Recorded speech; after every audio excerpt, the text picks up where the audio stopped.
your weekly horoscope with Jerry and Matt.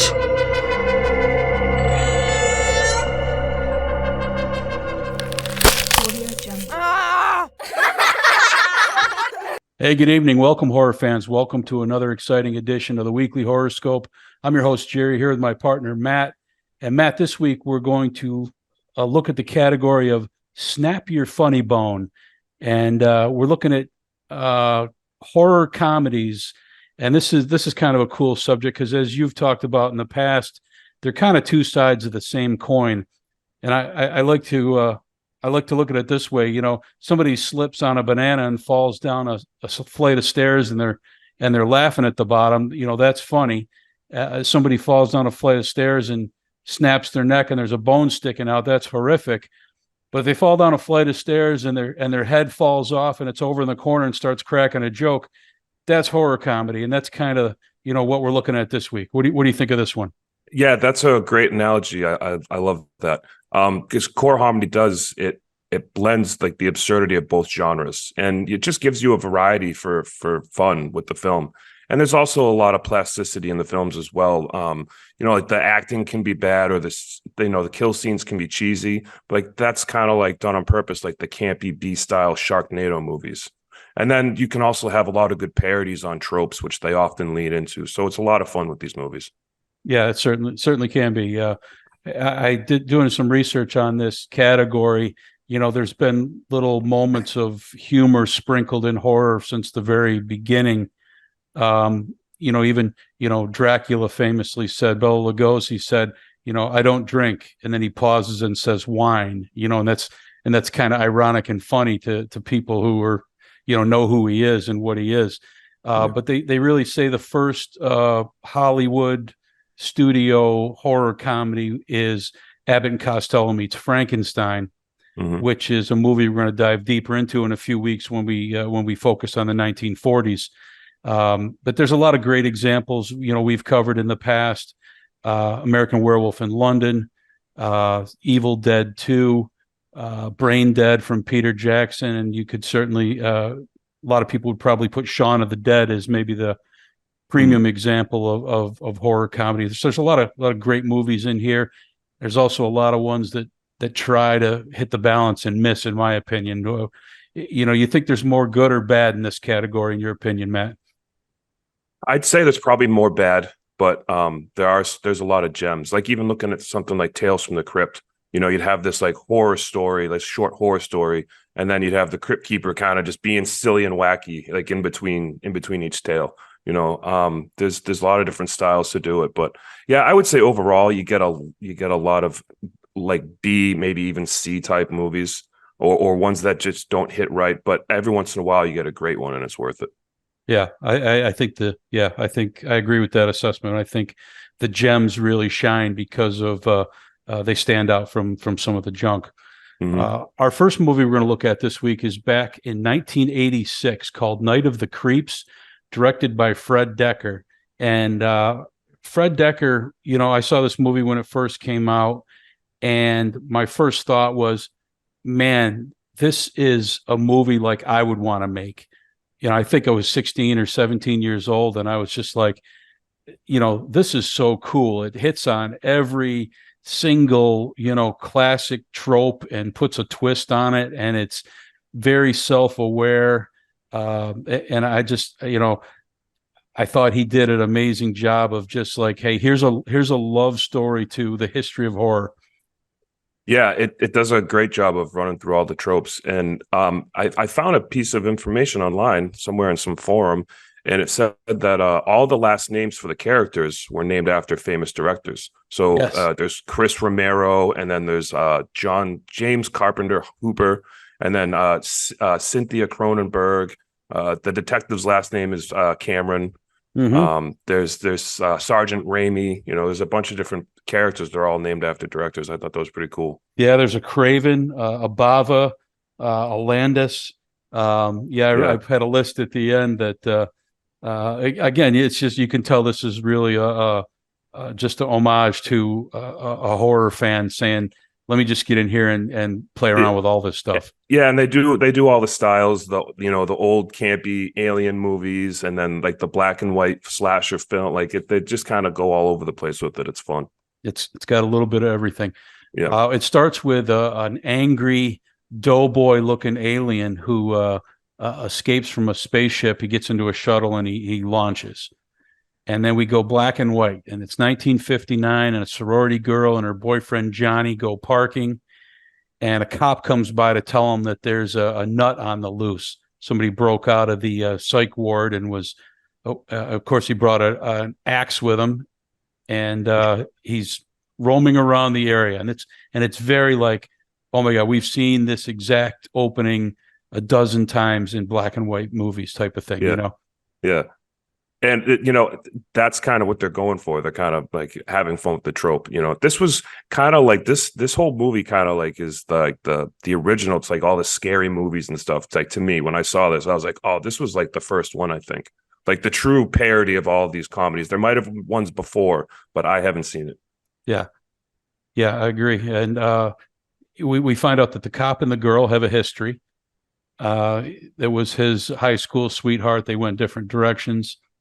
And of course, the meteor crashes near where they're parked, and they go to check it out. Johnny gets out of the car, leaving the girl all alone. And again, an exact copy of what's been done many times before. And when he gets to the crash site, he leans over to inspect it, and a slug-like thing jumps from the crash into Johnny's mouth. Yeah. Which is, I mean, it was either that or the eye. I was kind of glad it was the mouth. Yeah, it was kind of the mouth. Yeah, I was noting your bandana kind of looks like the slugs that were used in the movie, so it's a really cool homage there. Yeah. And I watched these a few times. I was talking to my wife about it, and we were watching, and I'm like, I think the way the slugs fly in the mouth, I'm guessing, and I don't know this, but I'm guessing that they put the slug in the mouth and then pulled it out rapidly with a string, and then shot it, and then showed it backwards. That's interesting, because every time a slug jumps into a mouth, it looks a little unnatural. The movement. There's a slight almost glitch like that happens real quick. Yeah, so that was my guess, but it's low budget, guerrilla filmmaking at its finest. Yeah, and it's not high end CGI, but they make it work. Yeah, no CGI at this point. Luckily, we see the killer with the axe approach the car. The poor girl's left alone, and we see him swing the axe, and it jumps to 1986, and we're back in color now. It's kind of like Wizard of Oz. Mm-hmm. And we're at the Pledge Week, where best friends Chris Romero and J.C. Hooper are they're following pretty girl Cynthia Cronenberg, to your point about all the last names. Yeah. And they decide they're going to pledge to a frat to impress her. And they find out she is dating Brad, who is the leader of the frat. And he's a real, a stereotypically trope. He's a typical Brad. Yeah. Sorry, all the Brads he calls out there. himself the Bradster. He's just that overwhelmingly arrogant douchebag that you saw in all these kind of movies in the 80s, the Revenge of the Nerds and so forth. And we'll see that trope be made fun of for the next 30 years. For sure. Yeah. So as their pledge, they have to steal a body, and they're supposed to leave it in front of a particular sorority. Yeah. Classic pledge. So our two lovable losers break into a lab where they find a cryogenic chamber frozen with Johnny from 1959, where the slug jumped into his mouth. And, there's, of course, a simple button that says suspend, which shuts the whole thing down and defrosts Johnny. And another good homage here is that lab, that room, it just looks like a cheesy 50s, 60s, like computer room, like computer lab room with all like the beep boop, all like the big giant computers, that stuff, that buttons look like they don't do anything. It was a good set. It was funny. Yeah. The Star Trek guys could have been in there, getting a soft drink or something. Yeah, this is just a medical examining room or something. Yeah. So they defrost Johnny, which seems to be a great idea. And while dragging the body out, the body grabs them, and they scream, drop it, and run.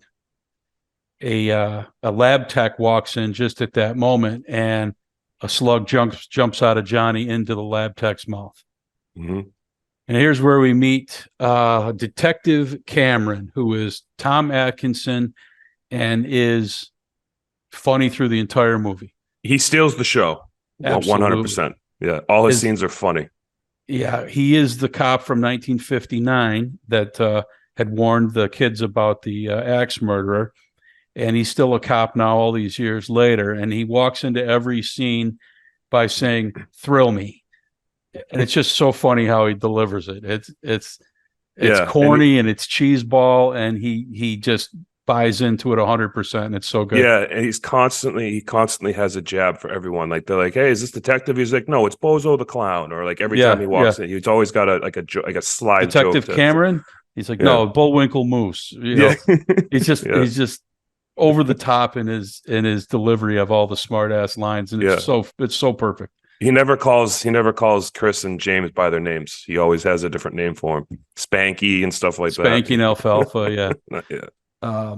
We see the frozen Johnny corpse go to Cynthia's sorority, where it collapses dead in the yard and spills out all these slugs that scurry into the basement. Mm-hmm. And Brad gets mad at the guys because now there's a body out front of Cynthia's sorority. And he gets mad at them and says, "You put the body at the wrong house." And he's really ticked off about it. But they we didn't even do it. We chickened out. Right. So Brad, being the Bradster that he is, JC has a physical handicap where he's on like the support, it's crutches or something, crutches, and of course he trips him and knocks him to the ground, being a tool. And at this point, Cynthia basically leaves him, and she goes to help the guys. Yeah. He wisecracks the whole movie, kind of like you said, like that Revenge of the Nerds kind of like he's like kind of a dork, but just constantly sarcastic to everyone the whole movie. Yeah.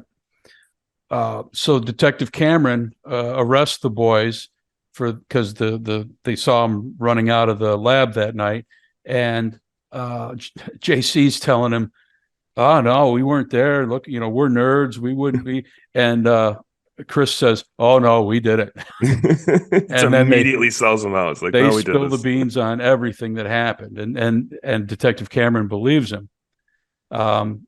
Meanwhile, in the morgue, the dead tech who had the slug jump into its mouth stands up and walks out, and the tech ends up infecting a janitor.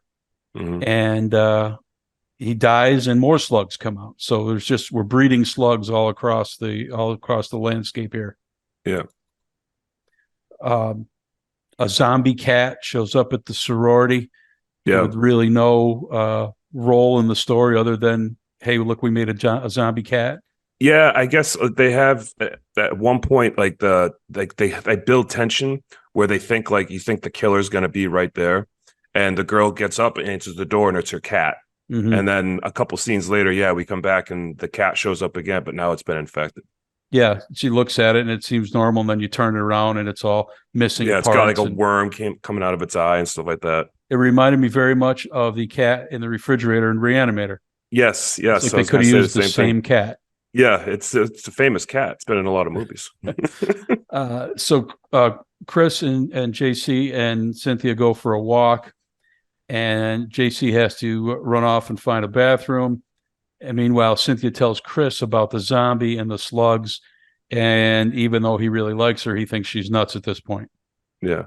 And they're playing into that the college sorority fraternity comedy too. Like she's like all sad and warms up to him, and they're like, yeah, they kind of like high-fiving like the yeah. Like, I'm gonna get laid. Yeah. Yeah, it's really like this is like Porky's that just happens to have zombies and slugs and all this kind of stuff in it. They lean into all these tropes. It's pretty funny. Yeah. So meanwhile, JC gets trapped in the toilet stall, and the slugs from the janitor have infiltrated the bathroom, and he sees him running by, and he's kind of helpless. He lights a match, and he puts the match down, and he burns one. and it actually burns up and dies. Which is one of the most unrealistic things in the movie to me. He finds one match and lights it and goes to put it down, and the slug just happens to go by. Runs right into it. Yeah. Yeah. He didn't have to aim it. He just, yeah. Yeah. There wasn't a lot of creative thinking there. They just kind of said, no, we'll just do this. It'll work. So he burns the one, but we see one go running up his pant leg, and he falls to the ground, and we see him rush at him, and one goes into his mouth. Yeah. And so we figure JC is finished. Yeah, he's done for. Yeah. And he's a great character. He is funny. He delivers some great lines too. Chris is kind of he's like the main character, but he's probably like the most boring character in the entire movie, actually. Yeah, he is. And like which is kind of funny because he's trying to pursue Cindy, and he does nothing to achieve his goal. He doesn't try to become a better person. He doesn't, his character doesn't really pursue anything noble other than trying to get into a pledge. Right. Yeah. But it's working because Cynthia invites Chris to go to the formal. Yeah. And then in a weird moment, Detective Cameron spills his whole history about how he killed the axe killer in 1959. Yeah. He came upon the scene, and it was cutting up he goes, I found my high school sweetheart. I found her in the car. I found her in the road. I found her in the bushes. And he just confesses to killing this axe murderer. Yeah. And he buried the body behind the sorority where now the house mother's cabin sits. Yeah. So he just, and like, I think even JC, I think even he's kind of like, or is it Chris? I think I got him mixed up. I think even he's like, should you be telling me this? Like, yeah. Like, I don't think I'm the one to know this, but right. So of course now we cut right to the slugs reanimate the axe killer that we now know lives under the cabin of the house mother, and it comes up through the floor of the cabin and murders the house mother with its axe. Yeah. He buried him with his axe. So everywhere this guy's gone, from the nut house to the back roads to the grave, he brings the axe with him. Yeah, and I have no idea like how that happened. How you could emerge from someone's basement up into the living room with an axe was mind-boggling. But he did it. Yeah, he did. So the cops are all tracking him and chasing him, and they get him cornered, and they start shooting at him. And of course, he's basically skin and bones at this point.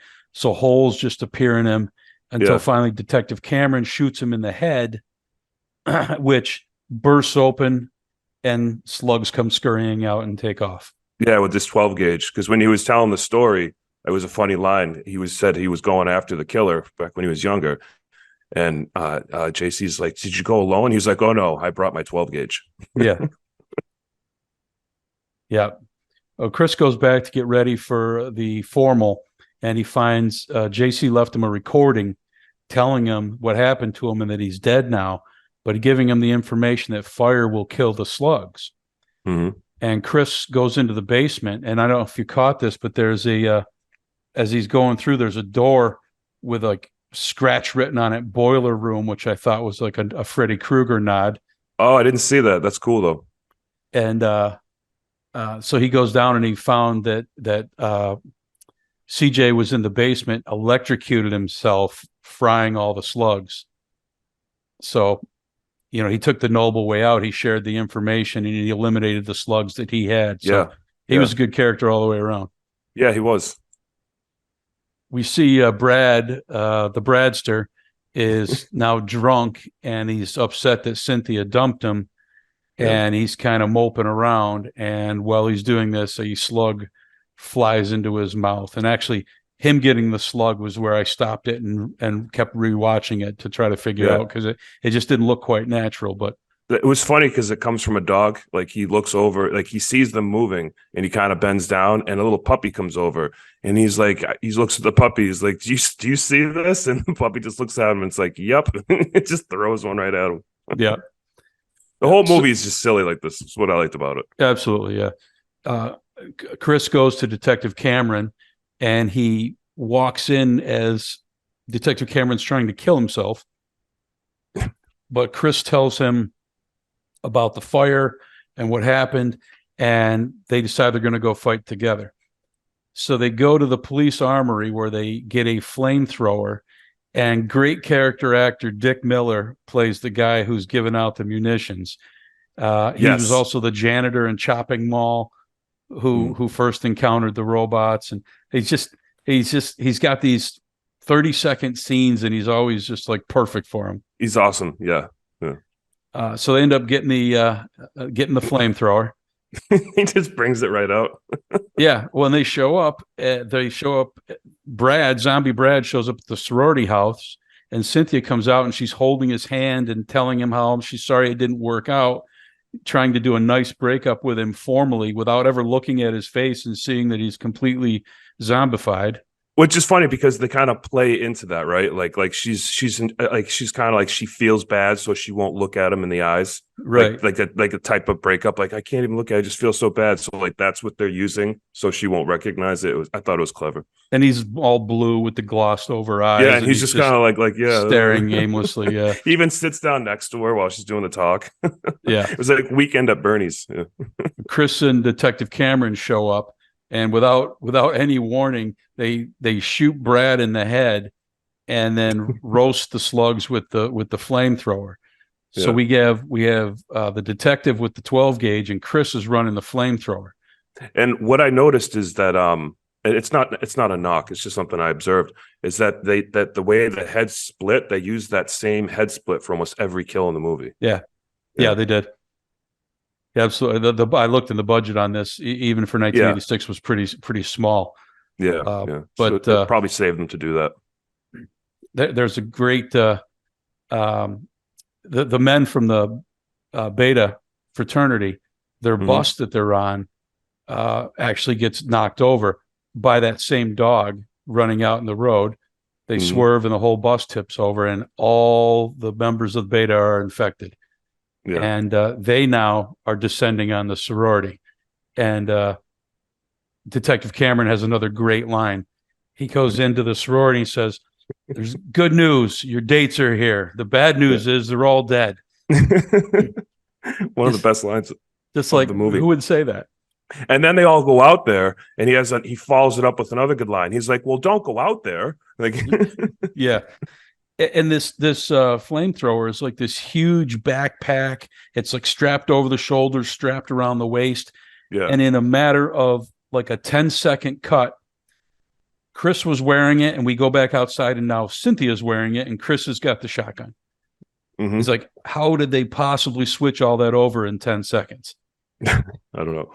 But now Chris is shooting, and Cynthia's doing the torching, and they're going around just blowing everybody's head off and torching slugs, but there's too many of them. Inside, Detective Cameron is fighting, and he's starting to get outnumbered as well. But he sees an old pic, a sorority pic of his high school sweetheart, and he kind of goes berserk and kills all the zombies inside. Yeah. He shoots one of them in the head and says, "It's Miller time." Yeah. Outside, Cynthia and Chris end up trapped in a shed, and she gets dragged out by her legs, and Chris fires up a lawnmower and uses the lawnmower to run over a zombie head. And I thought it was interesting. This movie is 6 years prior to Peter Jackson doing the famous lawnmower mowing down zombie after zombie in Brain Dead. I wondered if he kind of got the idea here, because I had not seen it before this. Maybe did they use the line "later, dude"? Right, because he starts up, he's like, "Later, dude." I thought at first he said "blader," like he was making a terrible pun, but then I had to rewind it. I was like, "Oh, he just says later." I missed that one. Yeah, there's so many quick one-liners, easy to miss. Yeah. The random slugs start slithering into the basement, and Detective Cameron, Cynthia, and Chris all end up meeting in the basement, and there's just a wall of squirming slugs. It's like a nest. Yeah, they're just climbing, and there's just a huge mound of them. And Cameron is dumping gas everywhere, and he tells the kids to leave. So they run out as Cameron lights up, and he burns the whole building. All the slugs are roasting, and the whole thing blows up. Kind of like sacrificing himself. Outside, despite all the death they just saw, his friend died. All the Beta fraternity members died. The detective just burned himself up. Chris and Cynthia kiss because that's what you would have to do at the end of the movie. It just seemed like if fire that's not truck the shows emotion you would up, be feeling right then. yeah, the mode instantly changes. Like the fire truck shows up, and suddenly there's all these people that are around, and yeah, they have this heartwarming moment together. And there's two different endings here. The version I saw was the director's version, and we see a burnt and crispy dead Detective Cameron walking down the street, and he collapses and slugs spill out of his head, meaning he didn't get them all. Yeah, that was the one I saw. And they scatter into the local cemetery, and then we see an alien ship overhead with a light flashing, like it's tracking its escaped experiment. It's like a spotlight. Yeah, it's like looking. So it leaves it very open for a sequel or, a very undetermined conclusion. The theatrical version that was originally released, when they're out on the front lawn after they kiss, the dog comes up and Cynthia bends over to pet the dog, and the slug flies from the dog into her mouth. Oh, that's cool. So this was a fun movie. Again, I saw this back in the 80s, and I know I'm sometimes a victim of nostalgia because I loved some of these movies when I first saw them. But this movie to me was a lot of fun. We're all children of our own time, right? Like whenever, like whatever area you grew up in, you're kind of like, well, that's the best music and that's the best movies, Yeah. But objectively, if I don't know if I can say that objectively, no matter what, this is a subjective opinion, but I think this movie is just good. Like even for its time, like it's well made. I think it still holds up with any other horror comedy that you're going to watch nowadays. It's a lot of fun. And it is. If you've ever seen the James Gunn directorial debut, Slither, it takes very similar storylines. And a similar monster. Yeah, slugs. It's just the whole storyline is very, very similar. Slugs creating zombies. And, Slither's also a very good movie, but it's a clear homage to this movie in my mind. It's just a modernized, updated version. Yeah. I don't know if it's as humorous either. Probably not. It's got a little more subtle humor, but there's no Tom Atkinson character that steals every scene. That's for sure. Yeah, and every character in this movie is an over the top trope. Cindy is the over the top sorority girl, and that they're Chris and James are over the top dorks, and Brad's over the top douchebag. Everything's just over the top in this movie. It makes it fun. Yeah, there's no subtleties here for sure. Yeah. Oh. Okay, good flick. Our next movie is a more modern film. We're going to look at One Cut of the Dead from 2017, directed by Shinichiro Uda. And I had not seen this movie before. I had read good things about this movie, so I didn't go in knowing a lot.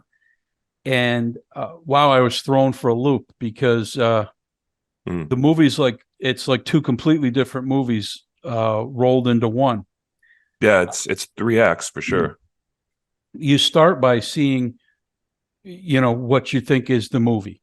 And we see a crazed director tormenting actors on a low-budget zombie film. He's done 42 takes, and he's still not satisfied. He's over the top with his obsessiveness. He's like Stanley Kubrick in The Shining, torturing Shelley Duvall. He's just mad. Yeah, and they all think he's insane, and he comes off mean.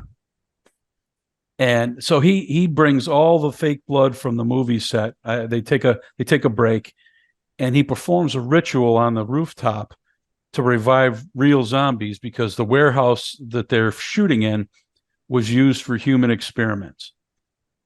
So this is like the logic is just like crazy here. None of this is really making sense.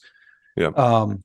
Then we see a camera guy who is outside. He runs into a real zombie, and he thinks it's an actor. And he's like, "Oh, hey!" He's like, "Oh, they got you made up." Yeah. And he's like playing along until he gets attacked. Yeah. And then we see a severed arm appears in the warehouse, and the camera guy staggers in, missing one arm. Yeah. And he attacks the actors, and they play keep away with his arm. They're throwing it like monkey in the middle, keeping it away from him. Yeah. and it's just like, it's ridiculous. And I got to be honest, at this point, I'm not enjoying the movie. Yeah, I was like, this is terrible. That's exactly what I'm thinking. This is dumb. I Yeah. get that it's a low budget movie and it's trying to be creative and unique, but this is just dumb. It's just bad. Yeah. poorly made.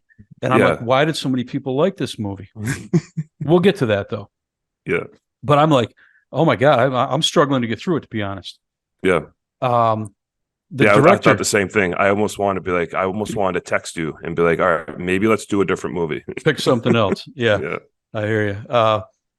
The director keeps filming it, and this whole opening scene is one continuous take, which was and I thought, well, that's really the whole thing. They're just doing the whole thing in one take. That's their unique niche.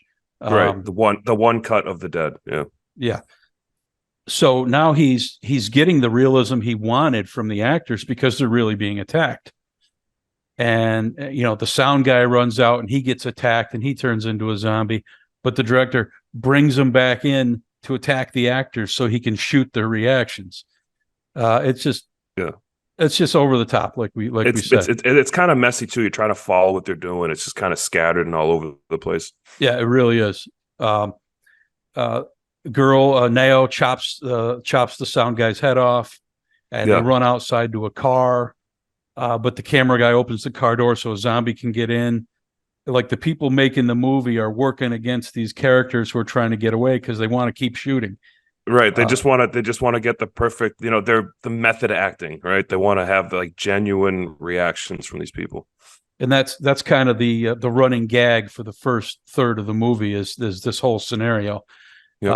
And the main girl, the actress that was getting yelled at, Chinatsu, she's being chased, but the boy actor, and they're a couple, Ko, he saves her, and now lets them back in the side door. They get back into the warehouse, and Chinatsu has a cut on her leg, and they fear she is bitten.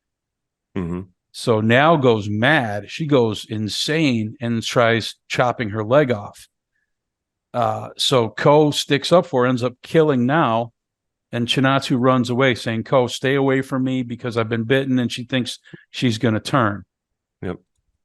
So she hides in a shed, and this is all one camera shot. One shot, yeah. Still following all this. In the shed, she has a moment to look at herself closely, and she pulls a sliver of glass out of the cut and realizes she was not bit. So she runs back out to the top of the warehouse where Ko is, but now he is infected. And she decapitates him, and the director comes and he yells at her for going off script, and she turns and chases the director with the axe she has, and in a bloody tirade, she kills the director. Yeah. And she stands bloody and dazed in the middle of the blood pentagram that was used for the ritual, and there's an overhead shot of her with her axe being all blood covered and looking mad. And that's basically the end of part one, the quote unquote movie. Credits roll, and then you go, wait a second, and you're like, okay, that's the first part of the movie. Yeah, it threw me for a loop again. I didn't know exactly what I was getting into there, but then we start to find the section of the movie that's more about how the movie was made, and the middle section is kind of putting the whole thing together.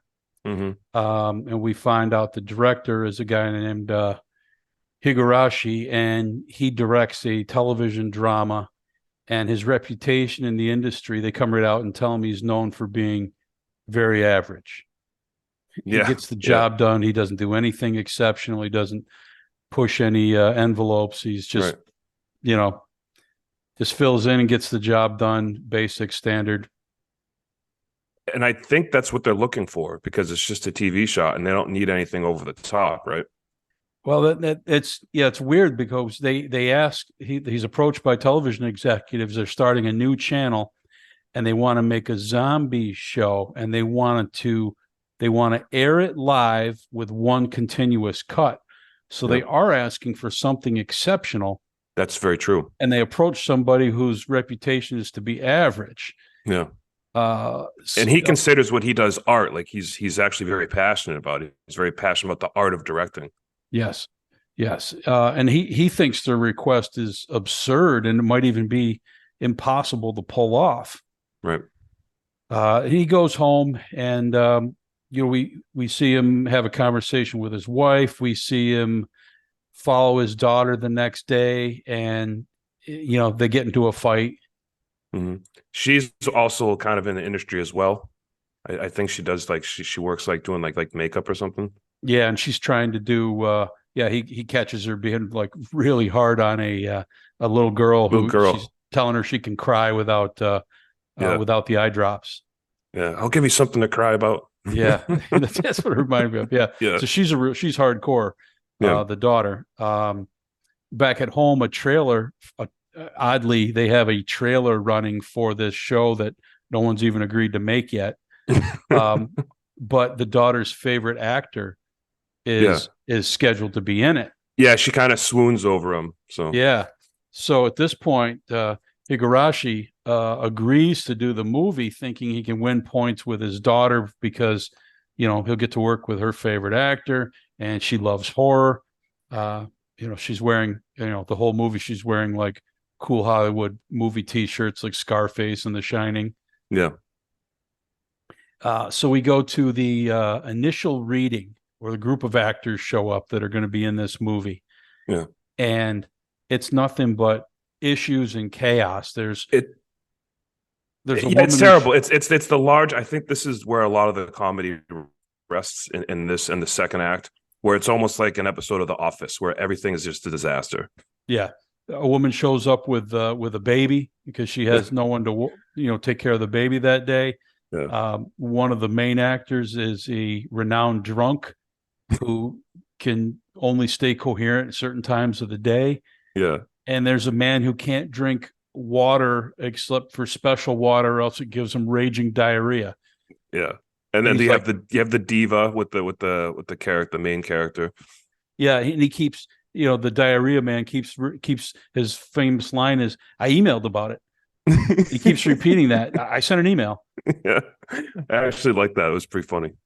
Yeah. So that it's just madness, and so that's our group, and the daughter discovers that her favorite actor is in the show, and she starts hanging around, kind of being part of the crew.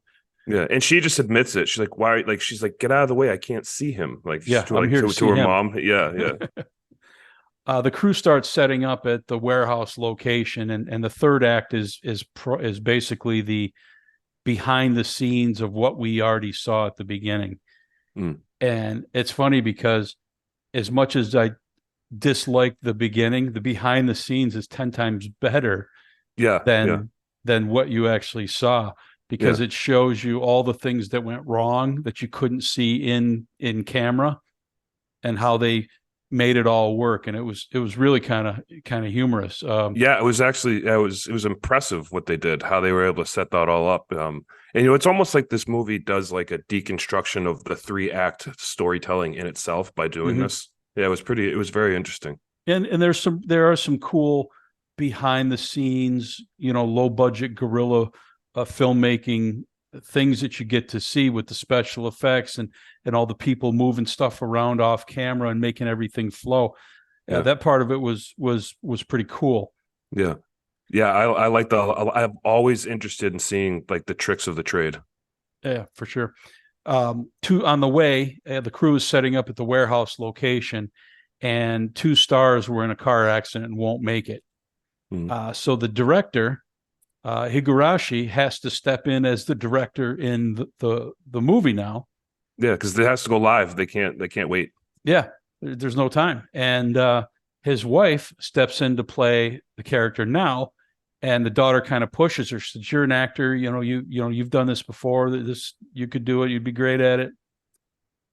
Yeah, and then the dad jumps in. He's like, "No, you don't understand what I've had to go through with her. She can't. I don't want her acting."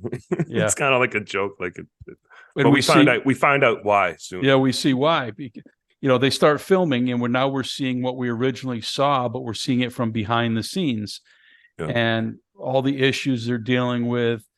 and the drunk guy, and the director is when he's moving and attacking as a zombie. Now we see the director's underneath propping him up and trying to move him like a puppet the whole time. Yeah. Which makes his weird motions that were just weird now are funny. Like his head behind the window, and he's like holding his arm up and like moving it, and yeah. The man with the diarrhea, he has to leave the scene, and he's out in the bushes with his pants down. And and the other thing I really liked was the first scene when he throws up on the guy.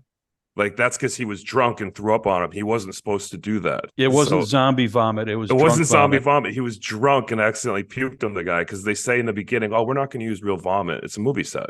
Like, it's funny because I got to say, 30 minutes in, I really couldn't stand this movie. And the last 30 minutes were very enjoyable. So it's actually.